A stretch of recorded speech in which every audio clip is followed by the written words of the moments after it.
Determining these site goals too is another thing we've just barely touched on, but this is what's going to make you better than the next guy. This is what's going to make you the ninja, is going into a client and being very concerned about what is the objective. Why do you have a website? Why do you want traffic? A- Awesome. You ask, know, what you, sorry to, interrupt you. no problem. This is also, sorry guys, this is the beneficial for everybody because this was the beneficial for me as a totally outsider who has no clue about, going for a sales, marketing, the organic optimization services. So we also made another questionnaire which we provided training in under the sales or marketing training set of the membership zone. And one of the questionnaire is part of the questionnaire is to ask the right question to the owner, as he just Rob just mentioned. And when I asked those specific question, like the business owner was just looked at me as if I'm the great expert. And just by asking the right question, first of all, there is a we are not wasting time and just talking uselessly, but it's a focused approach, and we get the quality information.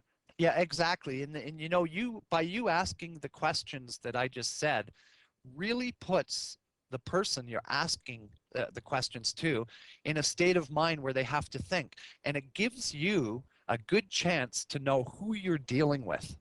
Yeah. If that person says, oh, my site is a lead generation site, I know my cost per lead is $32 and goes on to blah, blah, blah, you know what, that's going to be a cool client.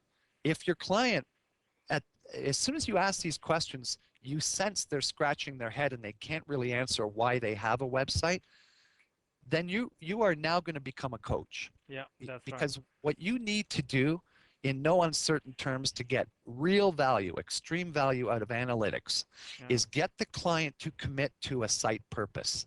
Yeah. Why do I have this website? Yeah. Then analytics measures it. And each month when you report success based on what they want. Yeah, I want to sell products. Oh, it's an e-commerce site. Well, we set analytics so that we set it up so we can track it. I want to generate leads. Well, we will log that. We'll actually tell the client each month you're gathering X number of leads at this cost per lead. Hmm.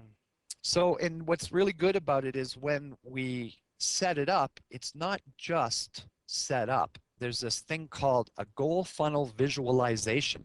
And I'm going Okay. to show you that. I'm going to give you an example of that in the real course of a 10-step goal funnel. It uses the most advanced language you can use in Google Analytics called regular expressions. And there are 10 steps involved with completing the goal in this one case. You want to also find the goal conversion pages once the client says it's a lead generation site, for example. Then you want to actually go to his or her website and spot those pages. It may usually I return after I have a face-to-face or a phone call meeting with a client. I like to go with on my own time now, spend an hour looking through the site, and I'll determine all of these things I'm showing you here for the client, send them an email that shows them what I've determined. So finding goal pages, I'm going to say, well, it's this page right here, or aboutus.htm, which has a lead form on it. After it's clicked, then leads to thank you, which that's the acknowledgement page. Yeah. We'll mark that as the goal page. Now analytics has a goal funnel. Excellent. E-commerce, you'll want to get that commitment out of the client. I know I'm repeating myself, but sometimes I have to. With some of these little things, they make a big difference on how you configure and ultimately report to the client. I fully agree with you. The placing of conversion code, again, is something that's missed in conversion. It is the same code you place, but you have to place it on these receipt or thank you pages that are the end of the line pages and tell analytics in its interface, this is the end of the line page. Every time someone reaches this, I want to know. You have to configure this stuff, and I'm going to show you how to do that. Excellent, because that also confirms the achievement of the goal. That's exactly right. And part of this, which again isn't used by most people, is take it one step further and assign a dollar value to the goal. So now in the analytics interface, you start to see how much it's worth.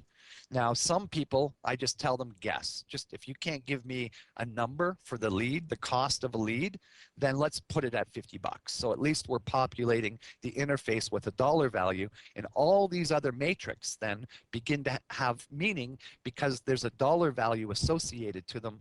But as we go into the course here, I'm going to show you what other matrix then become affected by goal value. And once again, I'm going to repeat this. Most people don't do this. We are right at the heart of your site now when we're saying, we just got a lead. It's worth 22 bucks or it's worth 100 bucks. We just got that lead. Oh, we just got another. Oh, we just got another. That's really at the heart of your business. Exactly. Yeah, we want to make sure we do that correctly.